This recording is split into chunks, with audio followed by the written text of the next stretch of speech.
So here we are in Keynote. We're going to tap on the plus in the top right hand corner and we're going to create a new presentation. I want mine to be wide, so it's going to fit the movie size if we export it as a movie, and we'll just have a white background. So when it opens, we just tap on these to delete them, or we could just bring in a blank slide and we could just delete the whole slide. Now I'm going to go and get that free to use image that we downloaded for our background. So I'm going to go to Photo, find the photo so we can have a forest in the background, use the blue handles to resize it. I'm just going to get it to cover the slide and maybe raise it up slightly. Tap on the Format Painter, tap on Arrange, and I'm going to lock it so that it won't move as we're working with it. Now I'm going to go back and repeat that process, and I'm going to bring in my haunted castle, which is here. Same thing, resize it. Now because this has got a white background on it, I'm going to use the Format Painter, tap on Image, and I'm going to use Instant Alpha, drag it across what I want it to get rid of, tap on Done, and it's removed the background just like that. Now I'm also going to lock that one, I think, so that when we start animating, tap on Arrange, tap on Lock, it's not going to move around with our character. So we've created our setting from those free to use images that we've used, and now I'm going to go and get the character that I coded using Make with Code, which is one of the Google sites. So we come back in here and we get that lovely little character that we coded. Just going to make it a bit bigger while I tap on the Format Painter, Image, Instant Alpha, and just remove that background. If it's a nice solid background, it makes it really easy to remove. Now resize the character and move the character to where I want them to begin. Now what I need to do is animate my character, so I tap on it and I get the animate options. I have three options: add built-in, how will it come into the slide; add action, what will it do while it's in the slide; and how will it leave the slide on action build out. So add built-in, how is it going to come into the slide? As you tap on them, you'll see that it will give you a preview of how that would look.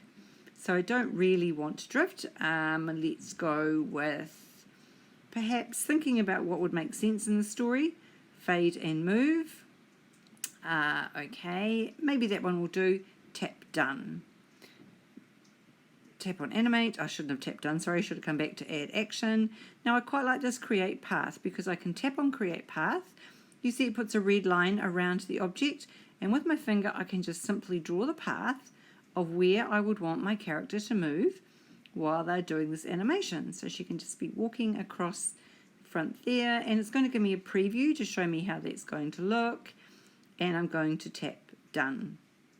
Come back and add my build out. So how will my character leave? Now when you swipe right across to the left, there are some really cool ones here that the students really love. So again, you just tap on it and it just gives you an option of how that's going to look. Let's maybe see what Sparkle would look like. There we go. So I think I'll go with Sparkle and I'll tap Done. So I've put the three animations on. Now you can either record at this point or you can organize your animations and then go back and record. So I'm going to do what we did in the written steps, which was to create these animation orders and then go back and do our voiceover.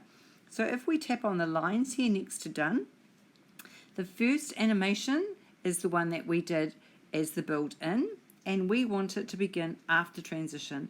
So that means it's going to begin as soon as the slide begins. The next animation, we're going to be after build 1 and after build 2. So they're going to happen automatically. We don't have to tap on the screen in between each one. You see we can add a little delay here, so it doesn't have to be immediately after. You can pop a delay in as well. You can preview it or just tap Done. So then what we're going to do after we've done our animations is we're going to do our recording. So we tap on the plus, we tap on Record Audio, and up will pop the microphone. So as soon as we tap on that, we can start using our voice to tell our story. One day I was walking around a haunted house. I heard a noise. It made me disappear. What happened to me? Tap Stop. Now you can go back and edit that. And I had a bit of delay at the start, so I'm going to trim. The end of it is at OK. I'm going to trim it there. Oops, going to trim it at the beginning, get rid of that bit there. Preview it. One day I was walking around a Yes, that's where I want it to start. And insert. And I can just pop that out of the way. Now, when I tap on my character and come back to my animate build, you'll see now that audio, because it was the last thing that we did, it's at the bottom. So we want to slide that up to the top. And then we need to change the menu again. So we want the audio to start after transition, so we don't have to tap on it. It's going to do it automatically. The next one I want to start with build 1, so the voice recording and the animation will start at the same time, and then after build 2 and after build 3, and now it's done. So now let's have a look at what happens when we play. One day I was walking around a haunted house. I heard a noise. It made me disappear. What happened to me?